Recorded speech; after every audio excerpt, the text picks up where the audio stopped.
Hello दोस्तों, भारतीय संविधान के इतिहास में आज हम 1861 का भारत शासन अधिनियम देखेंगे।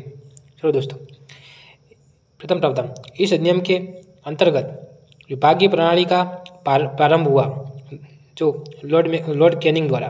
दोस्तों, विभागीय प्रणाली यानी कि पोर्टफोलियो सिद्धांत। दोस्तों, प्रथम बार पोर्टफोलियो सिद्धांत किस अधिनियम से लागू हुआ, तो आपको याद रखना है 1861 का अधिनियम। अगर गवर्नर जनरल के अध्यादेश जारी करने की शक्ति मिली। दोस्तों, गवर्नर जनरल को प्रथम बार अध्यादेश जारी करने की शक्ति किस अधिनियम से मिली, आपको याद रखना है मोस्ट टाइम भी।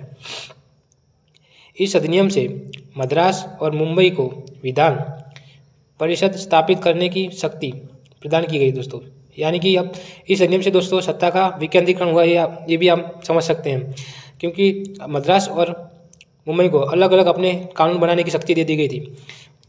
अगला 1892 का भारत शासन अधिनियम।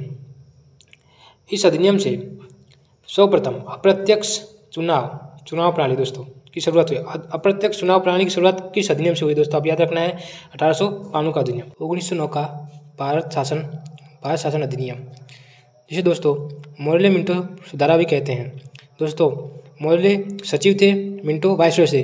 अगर दोस्तों आपको इसमें कन्फ्यूजन होता हो तो आपको याद रखना है, प्रथम नाम मोर्ले जो सचिव है, दूसरा मिंटो जो वाइसरॉय है, जो भारत में थे, और मोर्ले ब्रिटिश संसद में। इसके अंतर्गत मुस्लिम सदस्यों का चुनाव मुस्लिम मतदाता ही कर सकते हैं।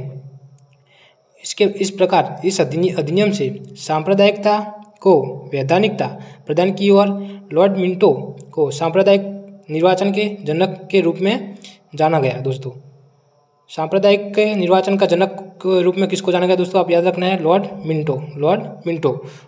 दोस्तों, अगर आपको वीडियो पसंद आया हो तो चैनल को सब्सक्राइब करें। अगर दोस्तों आपका कोई सजेशन हो तो कमेंट बॉक्स में ज़रूर बताएं। धन्यवाद।